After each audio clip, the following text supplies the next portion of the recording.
Hi everyone, आप सभी का एक बार फिर से एजुकेशनल चैनल में स्वागत है।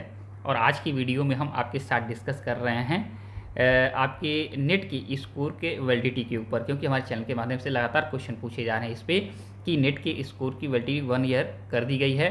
तो हमारे अलग अलग कैटेगरी हैं, तो क्या सभी कैटेगरियों के लिए यही जो रूल है वही फॉलो होगा? तो आपको बता दें कि नेट का जो एग्ज़ाम होता है वो 3 कैटेगरी के लिए कंडक्ट होता है। कैटेगरी 1 आपका होता है जूनियर रिसर्च फेलोशिप के लिए।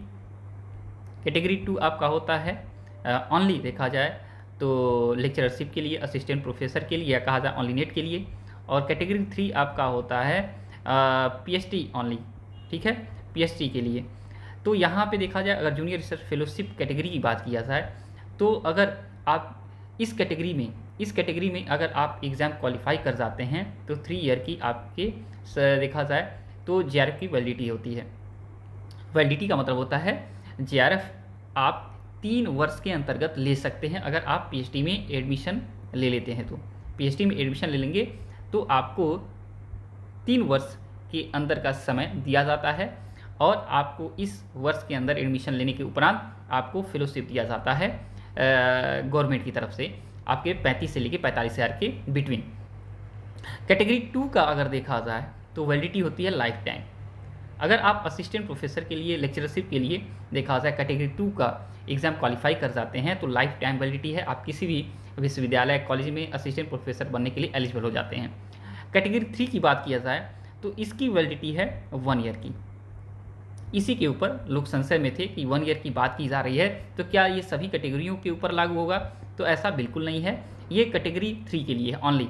आपको पता होगा पीएचडी कैटेगरी जो न्यू ऐड हुआ और ये कैटेगरी पीएचडी में एडमिशन के लिए है, यानी अगर इस कैटेगरी में आप क्वालिफाई करते हैं तो आपको किसी भी विश्वविद्यालय में पीएचडी में एडमिशन लेने के लिए रिटन टेस्ट नहीं देना पड़ेगा। आपके नेट के स्कोर्स होंगे उसी के आधार पे आपको पीएचडी में प्रवेश दिया जाएगा, उसी के आधार पे आपका इंटरव्यू कॉन्टेक्ट कराया जाएगा।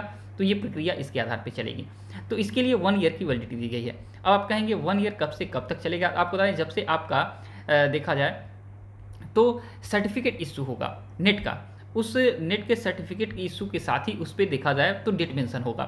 उस डेट से लेके देखा जाए 1 साल तक आपके लिए ये वैलिडिटी तय की जाएगी और 1 साल ख़त्म होने के उपरांत फिर आपको नेट का एग्ज़ाम देना पड़ेगा, तब जाके आपको न्यू वैलिडिटी मिलेगी न्यू स्कोर के साथ।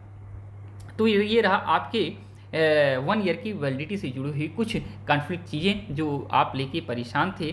तो यहाँ पे अलग अलग कैटेगरी है, अलग अलग उसका देखा जाए तो वैलिडिटी है, ऐसा नहीं है कि 1 ईयर सभी के लिए है, ठीक है। यहाँ पे स्कोर की बात की गई है तो आपके स्कोर जो होंगे वो 1 साल के लिए वैलिड होंगे अगर आप कैटेगरी 3 के लिए देखा जाए अप्लाई करते हैं तो। ओके, तो आज की वीडियो में इतना ही। इससे जुड़ा कोई क्वेश्चन आपको पूछना है पूछ सकते हैं, और जब तक नेक्स्ट वीडियो नहीं लाते हैं, thanks for watching educational channel, और आप सभी का दिन बहुत बहुत शुभ हो।